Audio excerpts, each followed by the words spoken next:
sobat, jumpa lagi.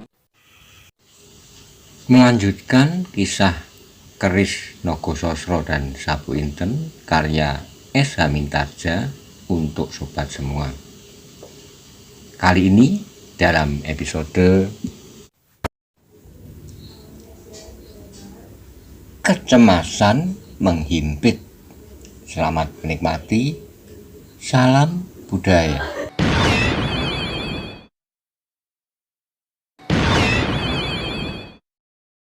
Pada episode sebelumnya dikisahkan Aryo Saloko berlari cepat kilat setelah mendengar laporan bahwa ada beberapa laskar golongan hitam menuju ke Banyu Biru. Bagaimana kisah selanjutnya? Simak bersama-sama. Monggo kula aturi subscribe, like, komen, soho share. Matur nuwun.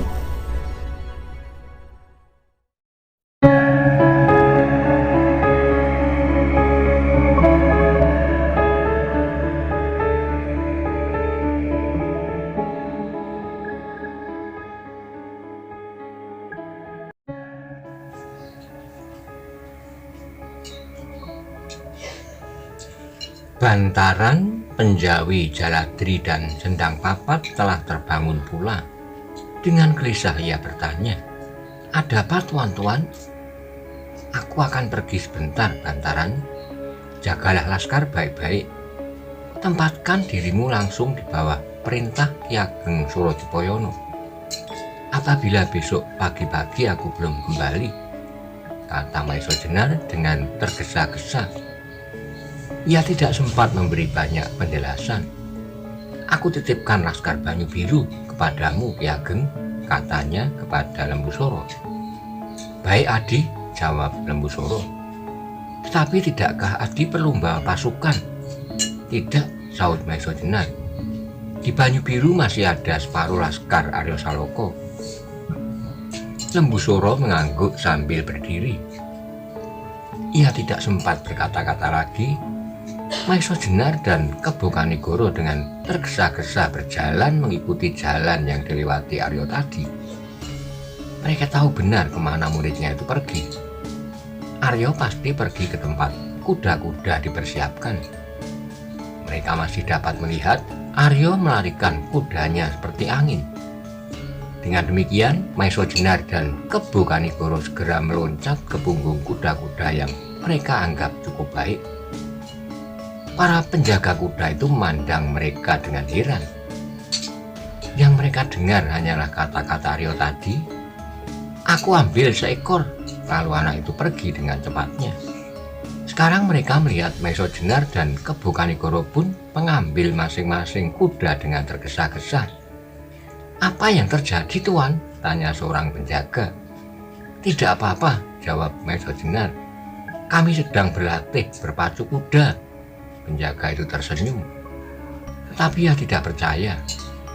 Meskipun demikian, ia tidak bertanya-tanya lagi. Maiso Jenar dan Kebo Kanigoro pun segera memacu kudanya. Suara derap kakinya berdetak-detak memecah kesepian malam.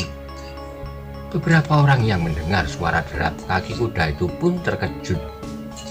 Namun mereka tidak sempat bertanya apakah dan kemanakah mereka pergi. Meskipun demikian, mereka terpaksa meraba-raba senjata-senjata mereka. Kalau ada hal-hal yang penting akan terjadi di perkemahan itu. Sementara itu, dengan geram, Lembu Soro berjalan ke tempat peristirahatan ayahnya. Ia benar-benar marah kepada Sawung Sariti dan Galunggung. Karena perbuatan mereka itu telah membuka kemungkinan terjadinya peristiwa-peristiwa yang mengerikan. Sedangkan Bantaran, Jaladri, Penjawi, dan Sendang Papat beserta beberapa orang Banyu Biru yang lain bertanya-tanya dalam hati pula. Mereka mendengar dari Ki Ageng Lembu Soro apa yang terjadi, tapi mereka tidak diperkenankan meninggalkan laskar mereka. Karena itu mereka pun menjadi gelisah apakah yang akan terjadi di Banyu Biru. Namun mereka menjadi agak tenang ketika mereka sadar bahwa di Banyu Biru masih ada Wonomerto, Ki Dalang Mantingan, Wirosobo, dan separuh dari Laskar Banyu Biru. Mudah-mudahan mereka dapat mengatasi kesulitan yang akan timbul. Ketika Ki Ageng Lembusura sampai di tempat Ki Ageng Surodipoyono, dilihatnya Sawung Sariti dan Galunggung telah berada di sana. Dengan wajah yang merah, ia masuk ke ruangan itu sambil menggeram. "Apa kerjamu, Sawung Sariti?" Sawung Sariti menoleh kepada ayahnya. Ia terkejut, belum pernah ia melihat mata ayahnya memancarkan sinar yang sedemikian kepadanya. Mungkin ayah sedang marah kepada seseorang, pikirnya. Tetapi ternyata Lembusura itu mandangnya terus seperti hendak menelannya hidup-hidup. "Duduklah, Lembusura," ayahnya mempersilahkan. "Sawung Sariti sedang menyampaikan kabar yang aku kira penting." Lembusura duduk di samping ayahnya, namun pandangan matanya masih saja melekat kepada anaknya. "Terlambat," geram Lembusura. "Apa yang terlambat, Lembusura?" tanya Ki Ageng Surodipoyono. "Kabar itu," jawab Lembusura. "Mungkin sesuatu telah terjadi sekarang di Banyu Biru. Pembunuhan dan pembalasan dendam." "Sabarlah," potong ayahnya. "Apakah yang sebenarnya terjadi? Apa yang disampaikan oleh Sawung Sariti?" Lembusura ganti bertanya. "Tokoh-tokoh sakti dari golongan hitam telah meninggalkan perkemahan mereka," jawab ayahnya. "Kemana?" desak Lembusura. "Kemana?" ulang Ki Ageng Surodipoyono. Sawung Sariti dan Galunggung menjadi bingung. Agaknya Ki Ageng Lembusura telah mengetahui apa yang terjadi. Sejenak mereka saling berpandangan, tetapi mereka terkejut ketika Lembusura membentaknya sambil berdiri. "Kemana? Tidakkah kau sampaikan laporan itu selengkapnya setelah kau ulur waktu hampir 1/4 malam, supaya segala sesuatu menjadi semakin jelek?" Sawung Sariti menjadi bertambah bingung. Adakah ayahnya bersungguh-sungguh, ataukah ayahnya hanya ingin menghilangkan kesan bahwa ayahnya akan berterima kasih kepadanya? Tetapi tiba-tiba ayahnya bersikap lain. Namun Sawung Sariti adalah anak yang cerdik. Ia tidak kehilangan akal. Karena itu ia menjawab, "Aku belum selesai ya, aku baru menyampaikan sebagian." "Berapa lama kau perlukan waktu untuk menyampaikan laporan yang dapat kau ucapkan dengan beberapa kalimat saja?" bentak ayahnya. "Sudahlah, Lembusura," Ki Ageng Lembusura menengahi. "Biarlah anakmu meneruskan laporannya. Memang ia belum lama datang kepadaku." Tetapi kemarahan Lembusura telah memenuhi dadanya. Kemarahan yang bercampur baur dengan penyesalan dan perasaan yang menekan hatinya. Karena itu ia berkata lagi, "Jadi kau belum lama menghadap eyangmu?" Sawung Sariti tidak tahu maksud ayahnya. Karena itu ia menjawab, "Ya ayah." "Kemana kau selama ini?" desak Lembusura. Sawung Sariti menjadi ragu. Ia tidak berani berkata kepada ayahnya dari mana ia pergi karena ada eyangnya. Biasanya ia tidak perlu berrahasia kepada ayahnya. Tetapi terhadap eyangnya, Sawung Sariti tidak berani berterus terang. Karena itu tanpa disengaja ia berpaling kepada Galunggung, seakan-akan minta supaya Galunggung menjawab pertanyaan ayahnya itu. Ternyata Galunggung pun mengerti pula. Karena itu ia menjawab, "Kami dari Nganglang, daerah Medan, Ki Ageng." "Medan mana?" Lembusura mendesak terus. Galunggung pun menjadi ragu. Mengapa Ki Ageng Lembusura tidak seperti biasanya? Pada saat-saat lampau ia tidak pernah mengurus kemana ia pergi dan apa saja yang dilakukan. Tiba-tiba seperti disambar petir, Sawung Sariti mendengar ayahnya berteriak, "Kau pergi ke rumah Bodro Klentreng kan?" Ki Ageng Surodipoyono mengerutkan keningnya. Seperti mimpi ia mendengar kata-kata Lembusura tentang cucunya itu. Mulut Sawung Sariti tiba-tiba seperti terkunci. ayahnya benar-benar marah kepadanya, tidak kepada orang lain. Kemarahan yang belum pernah dialaminya. Namun Galunggung tiba-tiba berkata membela diri. Tidak, Ki Ageng, siapakah yang mengatakan? Mata Lembu Suro bertambah menyala. Kau akan bohong, Galunggung. Kau kira aku tidak tahu? Demi Allah, sahut Galunggung. Tapi ia tidak sempat melanjutkan kata-katanya karena tiba-tiba Ki Ageng Lembu Suro meloncat dengan garangnya dan menampar mulut Galunggung sambil berteriak, "Jangan sebut kata-kata itu. Mulutmu terlalu kotor untuk mengucapkannya." Galunggung terdorong ke samping. Hampir saja ia jatuh kalau tubuhnya tidak membentur dinding. Ketika ia berusaha tegak kembali, terasa cairan yang hangat meleleh dari mulutnya. Darah merah menyala seperti kemarahan yang menyala-nyala di dalam dadanya. Tapi ia tidak berani berbuat sesuatu pun. Lembu Suro, Ki Ageng Surodipoyono memanggil anaknya. "Duduklah, biarlah aku bertanya kepada mereka." Napas Lembu Suro menjadi semakin memburu. Tetapi ia duduk pula di samping ayahnya.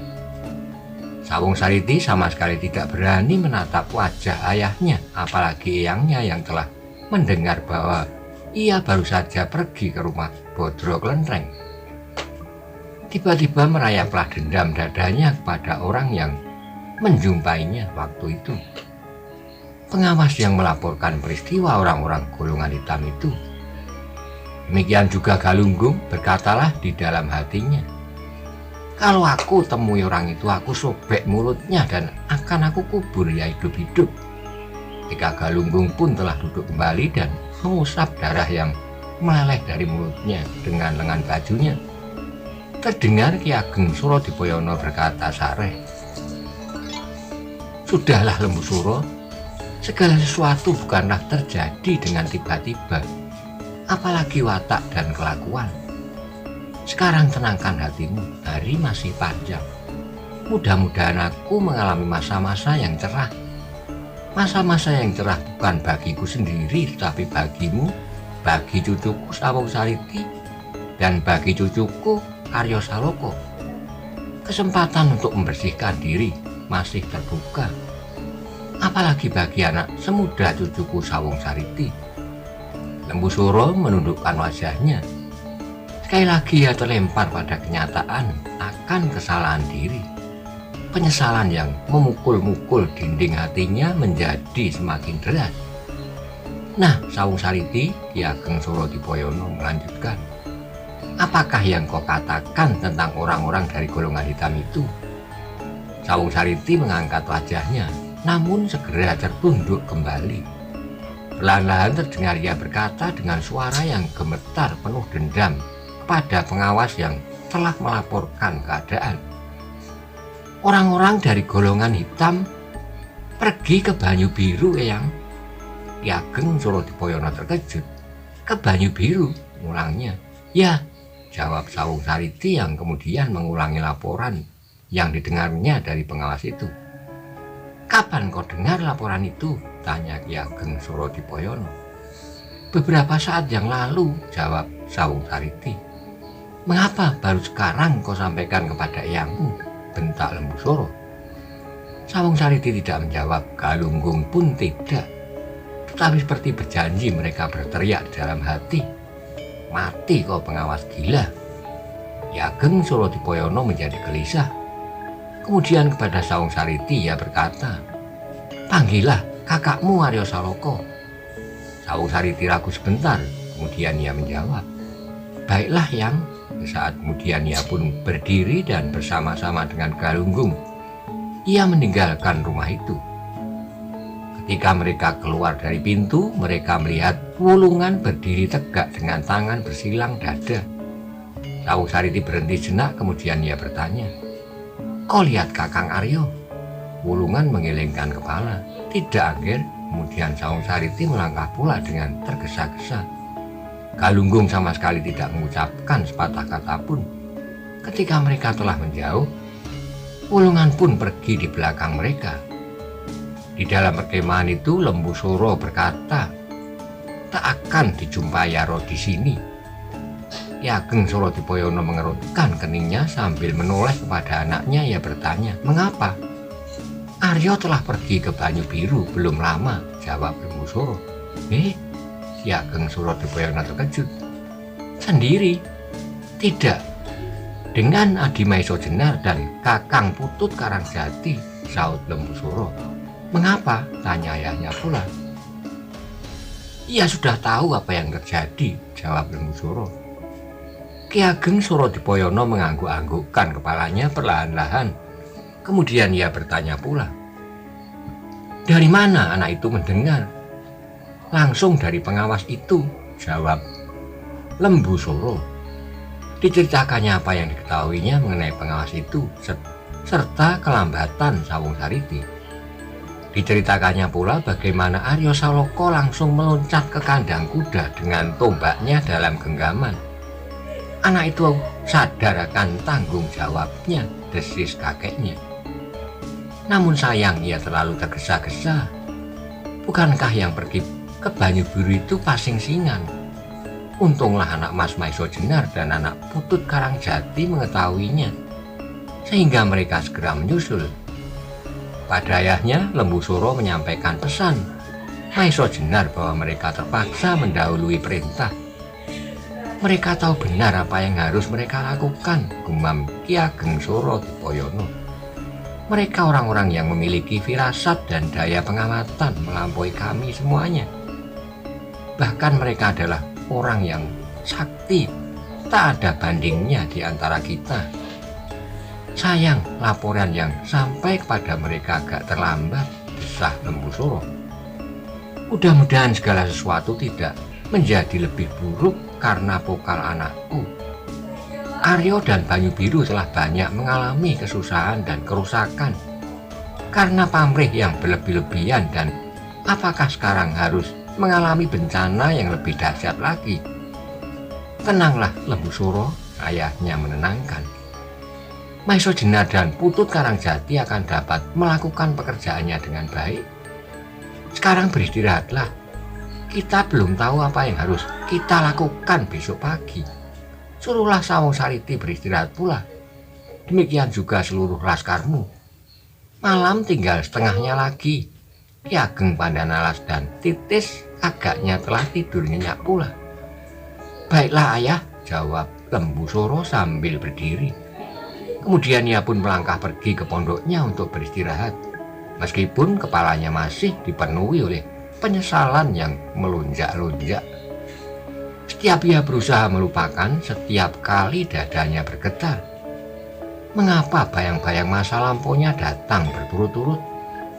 Namun demikian ia berusaha untuk beristirahat dengan merebahkan dirinya di atas bali-bali bambu yang direntangi tikar mendong.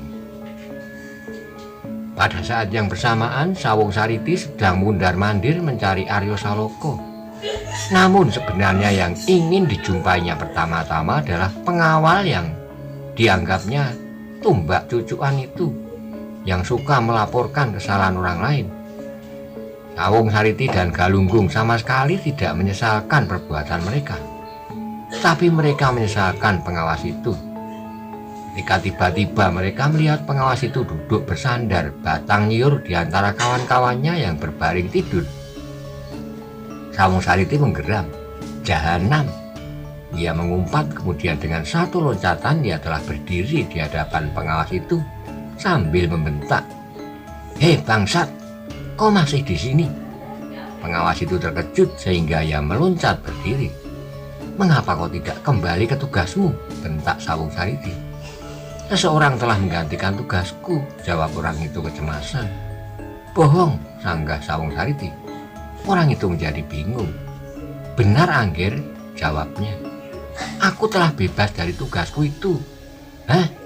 Agaknya kau lebih senang di sini, mengadu domba antara aku dengan Kakang Aryo Saloka," bentak Sawung Sariti.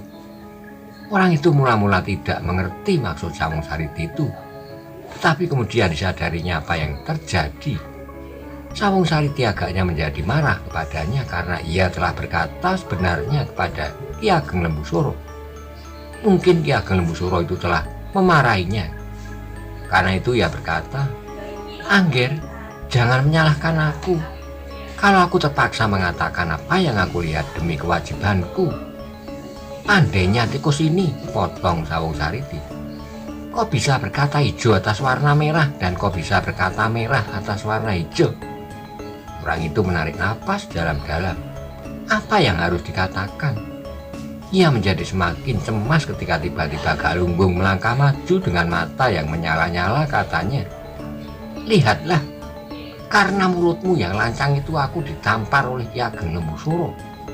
Pengawas itu masih tetap berdiam diri. Beberapa orang kawan-kawannya menjadi terbangun karenanya, tetapi tak seorang pun yang berani mencampurinya. Tiba-tiba Galunggung berkata, "Ikuti aku."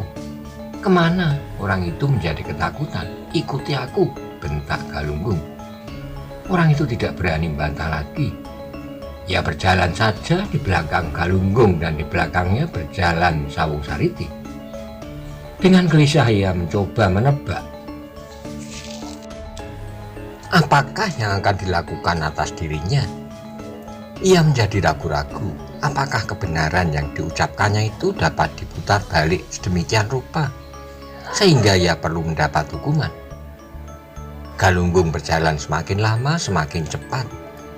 Mereka menerobos pagar-pagar halaman dan melompati dinding-dinding desa. Akhirnya mereka sampai di gerumbul-gerumbul kecil di samping desa Pangrantunan itu. Orang itu menjadi semakin cemas ketika ia melihat gunung merbabu dalam keremangan malam. Nampaknya seperti raksasa yang akan menerkamnya. Orang itu menjadi gemetar ketika tiba-tiba Galunggung mencabut pedangnya sambil tertawa menakutkan, katanya, "Mulutmu lah yang pertama-tama harus disobek, lalu kau akan aku kubur hidup-hidup." "Apa salahku?" tanya orang itu gemetar. "Seandainya aku berbuat salah karena laporanku, adalah pantas aku dihukum mati dengan cara demikian. Apalagi aku telah berusaha melakukan pekerjaanku sebaik-baiknya." Sawung Sariti menjawab, "Baik bagimu tidak selalu baik bagi orang lain. Dengan perbuatanmu itu, nanti kalau terjadi sesuatu di Banyu Biru, akulah yang dipersalahkan. Karena itu kau harus dilenyapkan. Dengan demikian di hadapan Eyang Suro Dipoyono, tak ada seorang pun yang dapat membuktikan kesalahanku." Pengawas yang malang itu menjadi semakin ketakutan. Ia tidak mengerti mengapa kebenaran sama sekali tidak menjadi pertimbangan Sawung Sariti yang hanya mengenal kebenaran dari seginya sendiri. Meskipun demikian, ia masih berusaha untuk membela diri. "Angger Sawung Sariti, kalau Angger mengambil keputusan untuk menghukum aku dengan kesaksianku, maka kesaksianku itu telah diketahui pula oleh Ki Ageng Lembusuro, Angger Aryo Saloko beserta gurunya, serta sahabat gurunya yang telah berhasil membunuh mati orang sakti dari Nusa Kambangan." Sawung Sariti mengerutkan keningnya. Ia mengumpat di dalam hati mengapa Aryo Saloko mendapat sahabat-sahabat yang sedemikian saktinya, sehingga sedikit banyak dapat mempengaruhi keadaannya. Namun ia menjawab, "Aku dapat menyangka kesaksian-kesaksian itu. Kau sangka ayahku itu akan membenarkan kesaksianmu? Tidak-tidaknya aku dapat memperpendek waktu yang hilang sejak kau memberikan laporan itu kepadaku, sampai waktu yang aku pergunakan untuk menyampaikan kepada Eyang Suro Dipoyono." "Kau tak usah terlalu banyak bicara," potong Galunggung. "Nikmatilah udara terakhir ini sebaik-baiknya. Sesudah itu kau tak akan mengenalnya lagi." Pengawas itu menjadi semakin gemetar, namun ia berkata, "Kalau ada akibat yang kurang baik bagi kalian berdua, bukankah itu bukan salahku? Kalau kalian tidak sengaja memperlambat berita itu, maka segala sesuatu akan menjadi baik." "Tutup mulutmu," bentak Galunggung. "Kau tak perlu mengigo pada saat-saat terakhir."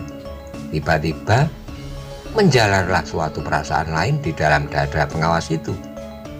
Ia adalah seorang prajurit beberapa kali telah pernah dilihatnya. Ujung pedang yang berkilat-kilat.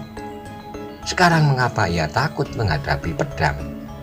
Ia merasa berpijak di atas kebenaran. Kalau ia terpaksa apa boleh buat, ia telah dipepetkan ke suatu sudut di mana ia harus mempertahankan diri. Dirasanya sesuatu terselip di ikat pinggangnya, keris. Meskipun yang berdiri di hadapan dua orang yang sama sekali di atas kemampuannya itu untuk melawan, namun ia tidak mau mati seperti tikus di tangan seekor kucing. Biarlah ia berusaha untuk membebaskan diri. Kalau perlu ia akan berteriak-teriak sekeras-kerasnya sambil melawan sedapat-dapatnya. Galunggung yang telah terbakar oleh kemarahannya menjadi kehilangan kesabarannya. Dengan garangnya ia melangkah maju sambil menggeram. Jangan melawan, sebab kalau kau melawan, berarti akan memperlambat saat-saat kematianmu. Derita yang terakhir adalah selalu tidak menyenangkan. Tapi pengawas itu tidak peduli. Dengan tangkasnya ia melompat mundur sambil menarik kerisnya. Melihat orang itu menarik senjatanya, Galunggung tertawa. Benar-benar kau sedang sekarat. Kemudian sambil tertawa, ia melangkah maju. Tiba-tiba ketegangan itu dipecahkan oleh sesuatu yang sama sekali tak diduga oleh mereka. Tenang namun penuh pengaruh, katanya. Aku adalah satu-satunya saksi yang melihat kebenaran diinjak-injak. Seperti disambar petir, Galunggung dan Sawung Sariti mendengar kata-kata itu.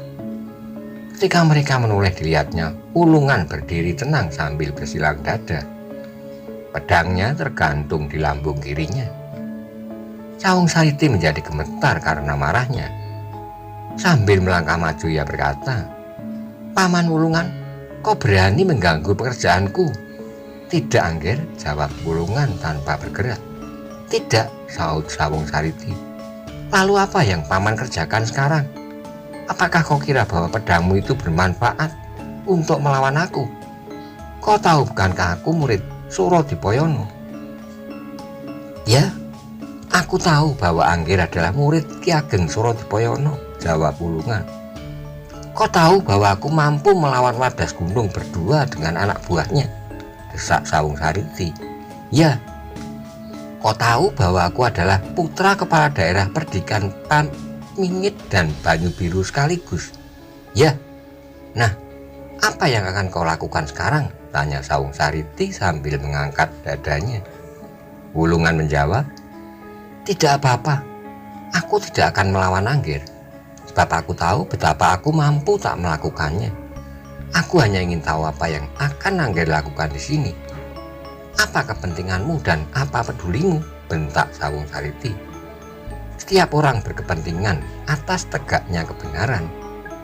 Aku yang membawa pengawas itu kepada Ki Ageng Lembusoro dan Angger Aryo Saloko, dan akulah yang minta kepadanya untuk mengulangi laporannya. Geram Sawung Sariti. Kau adalah saksi yang kedua sesudah orang ini. Kalau begitu bagaimana kalau kau aku bunuh sekalian? Itu adalah urusan Angger, Sawung Sariti, jawab Wulungan masih setenang tadi. Kau akan melawan seperti tikus ini, desak Sawung Sariti. Tidak, jawab Wulungan. Tak ada gunanya. Tetapi pernahkah Angger mendengar aku berlomba lari? Aku adalah pelari tercepat dari setiap kawan-kawanku, baik pada masa kanak-kanakku maupun kini. Gila, umpat Sawung Sariti. Kau bukan seorang jantan. Aku memang bukan seorang jantan, jawab Wulungan. Tetapi aku mempunyai pertimbangan lain. Aku wajib menyelamatkan kebenaran ini. Kalau aku mati, maka kebenaran ini akan tertanam bersama mayatku.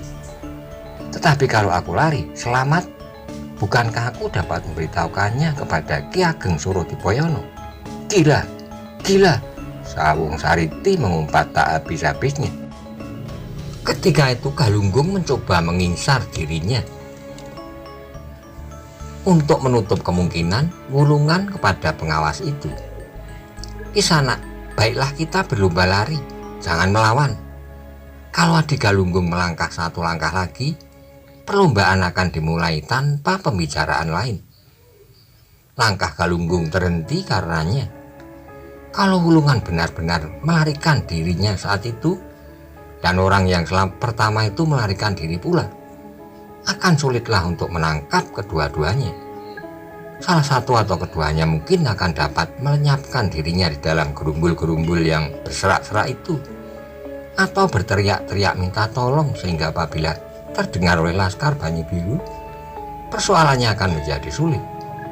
Setan, gumam Galunggung menahan marah yang memukul-mukul dadanya. Sawung Sariti menjadi semakin merah. Dengan gigi gemeretak ia berkata, "Lalu apa yang kau kendaki, Wulungan?" Wulungan menarik napas, tangannya masih terlipat di dadanya. Ia melihat kegelisahan Sawung Sariti, meskipun demikian ia tidak boleh kehilangan kewaspadaan. Dengan perlahan-lahan namun penuh dengan tekanan, Wulungan menjawab, "Tidak banyak, Angger. Aku menghendaki orang itu Angger bebaskan dari segala tuntutan pribadi. Sebab Angger memandang persoalannya dari kepentingan diri sendiri." "Gila, kau licik seperti demit," Sawung Sariti mengumpat. "Kita semua adalah orang-orang yang licik, penuh nafsu tanpa pengendalian," jawab Wulungan. Sekali lagi Sawung Sariti menggeram, katanya, "Kepalamu memang harus dipenggal." Tapi Wulungan tidak mendengarkan. Ia meneruskan kata-katanya, "Kau dengar, Angger, melepaskan orang itu, maka aku berjanji tidak akan mengatakan kepada siapapun juga apa yang terjadi sekarang di sini." Orang itu pun tidak akan membuka mulutnya pula. Kemudian kepada pengawas itu Wulungan berkata, "Begitu kan?" Pengawas itu mengangguk kosong. Meskipun hatinya bergolak, tetapi ia harus selamat dahulu. Sekali lagi Galunggung menggeram. "Apa jaminanmu?" "Tidak ada," jawab Wulungan cepat. "Bagaimana aku bisa percaya?" desak Galunggung. "Terserah padamu, percaya atau tidak," sahut Wulungan. "Tapi aku bukan orang yang suka melihat benturan-benturan di antara keluarga sendiri." Kemudian dengan penuh kejengkelan Sawung Sariti berkata, "Baiklah, aku percaya kepadamu, Wulungan. Tetapi kalau kau memungkiri kesanggupanmu, aku banyak mempunyai alasan dan cara untuk membunuhmu." "Terserah kepada Angger," jawab Wulungan. Sawung Sariti tidak menjawab, tetapi dengan tergesa-gesa ia melangkah pergi. Galunggung pun kemudian mengikutinya di belakang. "Ikuti aku," perintah Wulungan kepada pengawas itu. Pengawas itu tidak membantah, namun di dalam dadanya bergelutlah ucapan terima kasih kepada Wulungan. Mereka berdua berjalan tidak begitu jauh di belakang Galunggung. Dengan demikian Wulungan dapat mengetahui langsung apa yang akan dilakukan seandainya orang itu akan mencoba menyergapnya. Tapi Sawung Sariti dan Galunggung berjalan terus ke perkemahan. Karena itu Wulungan dan pengawas itu telah merasa dirinya tentram. Ia tahu betul bahwa Sawung Sariti atau Galunggung tidak akan mengganggunya. Sebab dengan demikian Wulungan akan segera mengetahui apa yang terjadi atasnya. Sampai di perkemahan, Sawung Sariti masih tetap mengumpat-umpat. Ia tidak kehilangan nafsu untuk mencari Aryo Saloko. "Persetan dengan anak itu," geramnya, "dan persetan dengan Banyu Biru.